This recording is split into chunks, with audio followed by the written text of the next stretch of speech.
తెలంగాణలో హత్య రాజకీయాలు భయంకరంగా పెరిగిపోతున్న పరిస్థితి కనిపిస్తోంది. అసలు రాత్ర పగల తేడా లేకుండా ఎక్కడ పడితే అక్కడ ఎలాంటి భయం లేకుండా కత్తులతో విరుచుకుపడి పూర్తిగా నరికేస్తున్న సందర్భాలు, హత్యలు చేస్తున్న సందర్భాలు చాలా పెద్ద ఎత్తున ఈ మధ్య కాలంలో నమోదవుతున్న పరిస్థితి. ఈ రోజు కూడా పట్టపగలే డే టైంలోనే ఒక అడ్వకేట్ని పూర్తిగా దారుణంగా హత్య చేసిన సందర్భం అయితే కనిపిస్తోంది. ఇది చంపాపేటలో జరిగింది.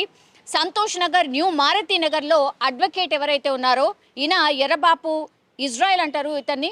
సో దస్తగిరి అనే వ్యక్తి ఇప్పుడు ఈ అడ్వకేట్ని పూర్తిగా చంపిన పరిస్థితి అయితే కనిపిస్తోంది. కత్తితో పొడిచి చంపేసిన సిచ్యువేషన్ అయితే కనిపిస్తోంది. యాక్చువల్లీ చంపాపేట్, సంతోష్ నగర్, న్యూ మారుతి నగర్ కాలనీలో ఈ ఎర్రబాపు ఇజ్రాయెల్ అడ్వకేట్ ఈయన అక్కడ నివాసం ఉంటున్న పరిస్థితి అయితే కనిపిస్తోంది. అదే ఫ్లాట్లో పైన ఉంటున్నటువంటి ఒక మహిళ, పాపం ఈ దస్తగిరి అనే వ్యక్తి ఆ మహిళను వేధిస్తున్నాడు అంటూ ఇప్పుడు ఈ అడ్వకేట్ ఎవరైతే ఉన్నారో, హత్యకు గురైనటువంటి ఈ అడ్వకేట్ ఎవరైతే ఉన్నారో ఆ మహిళ ఈ అడ్వకేట్ దగ్గరకు వచ్చింది. ఇట్లా దస్తగిరి అనే వ్యక్తి నన్ను వేధిస్తున్నాడు, దయచేసి ఈయన మీద కేసు నమోదు చేయబోతున్నాను, మీరు నా కేసుని టేకప్ చేయండి, వాదన వినిపించండి, నా తరఫున విచారణ సందర్భంగా మీరు నా కేసుని డీల్ చేయండి అంటూ ఆ మహిళ ఇప్పుడు ఈ అడ్వకేట్ని ఆశ్రయించడం జరిగింది.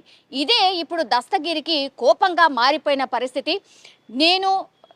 నేను వేధిస్తున్నాను అంటూ ఇప్పుడు ఈ అడ్వకేట్కే నువ్వు వెళ్ళి ఫిర్యాదు చేసుకుంటావా, ఏం చేస్తాడు, అతన్ని నేనే లేకుండా చేస్తాను చూడు అంటూ మాటల సందర్భంలో, బెదిరింపుల సందర్భంలో చాలా మటుకు ఇట్లాంటి మాటలైతే వింటూ ఉంటాం. కానీ ఇది నిజంగానే చెయ్యబోతున్నాడు అని ఆ మహిళకు కానీ ఇప్పుడు ఈ అడ్వకేట్, పాపం హత్యకు గురైనటువంటి ఈ అడ్వకేట్కు కూడా తెలియనటువంటి పరిస్థితి.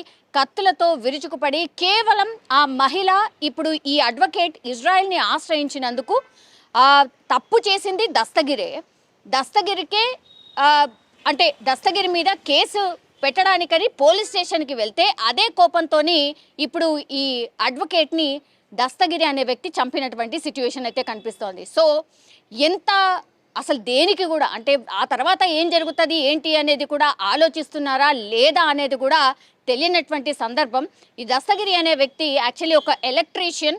ఆ కాలనీలో ఏదైనా పనులుంటే ఎలక్ట్రీషియన్గా పనులు చేస్తూ ఉంటాడు. గతంలో కూడా ఇప్పుడు లాయర్ ఇంట్లో కూడా ఈ దస్తగిరి అనే వ్యక్తి ఈ ఎలక్ట్రీషియన్ పని చేసినటువంటి సందర్భం. కానీ ఇప్పుడు ఈ అడ్వకేట్ బిల్డింగ్లోనే పైన ఫ్లాట్లో ఉన్నటువంటి మహిళని దస్తగిరి పూర్తిగా వేధించడంతోనే కేసు నమోదు చేయడానికి పోలీస్ స్టేషన్ వరకు వెళ్ళి ఈ మహిళతోని కేసు పెట్టించిన సందర్భంలోనే ఆ కోపంతోనే ఇప్పుడు దస్తగిరి ఇజ్రాయెల్ అనే అడ్వకేట్ని చంపడం జరిగింది. అది కూడా పట్టపగలు అందరూ చూస్తున్నప్పుడే ఈ దస్తగిరి చంపడం అయితే జరిగింది. సో ఈ కేసుని పూర్తిగా ఈ పోలీస్ స్టేషన్లోనూ అయితే దస్తగిరి లొంగిపోయిన పరిస్థితి. కానీ కేసుని చాలా సీరియస్గా తీసుకుంటున్న పోలీసులు అయితే చెప్తున్నారు. ఎందుకంటే కేవలం ఒక ఫిర్యాదు మేరకు ఇట్లా కక్షపూరితంగా నరకడం ఏంటి, చంపడం ఏంటి? ఎందుకంటే మొన్న కూడా ఎల్బీ నగర్లో ఇట్లాంటి ఇన్సిడెంట్ జరిగింది. మహేష్ అనే వ్యక్తిని వాళ్ళ తోటి ఫ్రెండ్సే చంపినటువంటి సందర్భం. రాత్రి 11:30 ప్రాంతంలో అతను వాళ్ళ ఇంటికి వెళ్తున్నటువంటి సందర్భంలో ఎల్బీ నగర్లో ఈ ఇన్సిడెంట్ మొన్న ఒక 2 days క్రితమే బయటపడినట్టు సిచ్యువేషన్. ఎవరో తెలియనటువంటి వ్యక్తులు కూడా కాదు, చాలా చిన్న చిన్న గొడవలు. ఆ గొడవల కారణంగానే ఇతని మహేష్ అనే వ్యక్తిని టార్గెట్ చేసి పురుషోత్తం ఇంకో వ్యక్తి వాళ్ళిద్దరూ కలిసి ప్లాన్ వేసి, మాట వేసి, కత్తులతో, కొడవళ్లతో దాడి చేసి చంపిన సందర్భం. సో ఇట్లా అసలు విచక్షణ కోల్పోయి మనుషులు కనీసం కేసుల వరకు కూడా వెళ్ళట్లేదు, కొట్టి వదిలేసిన సందర్భాలు కూడా ఉండట్లేదు. ఏకంగా కత్తులు, కొడవళ్లతో ఇట్లా చంపడం ఏంటి? అట్లాగో ఈ హైదరాబాద్లో ఇట్లాంటి ఇన్సిడెంట్స్ జరగడం ఏంటి అనేది కూడా పెద్ద ఎత్తున చర్చ అయితే జరుగుతోంది. మరి హత్య రాజకీయాలు భయంకరంగా పెరిగిపోతున్న సందర్భంలో, క్రైమ్ రేట్ పెరుగుతున్నటువంటి సందర్భంలో పోలీసుల మీద అయితే చాలా ఎలిగేషన్స్ కూడా వస్తున్నాయి. ఎందుకంటే కనీసం ఇట్లాంటి కేసులు వచ్చినప్పుడు వీటిని డీల్ చేసే విధానం ప్రాపర్గా డీల్ చేయట్లేదా అనేది కూడా చాలామంది పబ్లిక్ ఒపీనియన్ కూడా చెప్తున్నారు. పోలీసులు సరిగ్గా స్పందించట్లేదు అనే మాట కూడా చెప్తున్న సందర్భాలు చాలా మట్టుకు వింటున్నాం.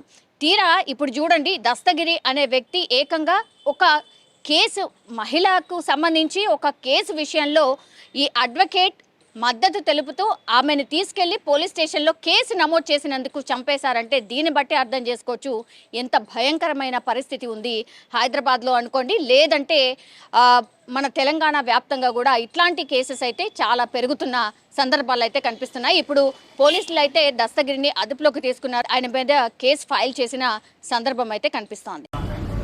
వాళ్ళకి సర్వెంట్ ఉంటారు కదా అపార్ట్మెంట్స్ కి, ఆ సర్వెంట్ హస్బెండ్ అండ్ వైఫ్ ఉంటారు, వాళ్ళకి ఒక పాప. Dastagiri is different person. నేను చెప్తున్నది వాట్ ఇష్యూ మెయిన్ ఎవరి వల్ల అయింది. వైఫ్ అండ్ హస్బెండ్ ఉన్నారు, వాళ్ళకి ఒక పాప అనుకుంటా. సో వైఫ్ ఈ దస్తగిరి అనే ఆయన అపార్ట్మెంట్స్ కి వెళ్ళి ఎలక్ట్రీషియన్ వర్క్ అవన్నీ చేసినప్పుడు they had an affair. So ఇది ఇష్యూ తెలిసి సెక్రటరీ దగ్గర అపార్ట్మెంట్ లో ఉన్న వాళ్ళు క్రిస్టియన్స్ ఏదో తెలియదు, అంత ఐడియా లేదు sir. Everything is recorded in the Santosh Nagar police station, crystal bar పక్కకు.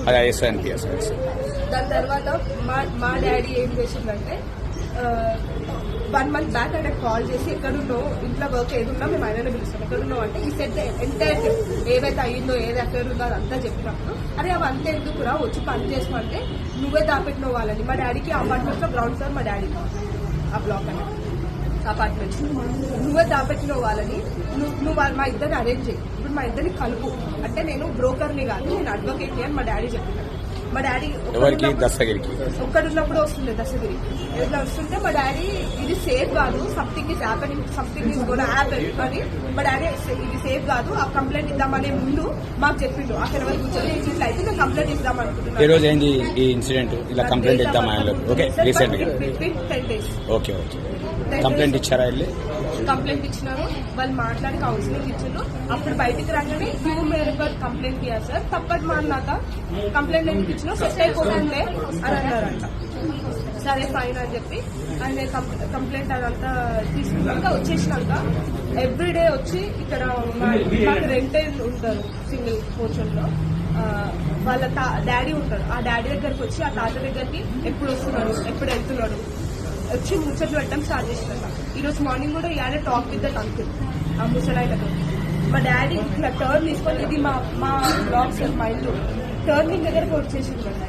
అపార్ట్మెంట్ పేరు మీద ఉండేది లోటస్ అపార్ట్మెంట్ పక్కన బిల్డింగ్ డబుల్ స్టోర్ 9-7 అతను పెట్టుకున్నది ఆ లోటస్ అపార్ట్మెంట్ వాళ్ళతో.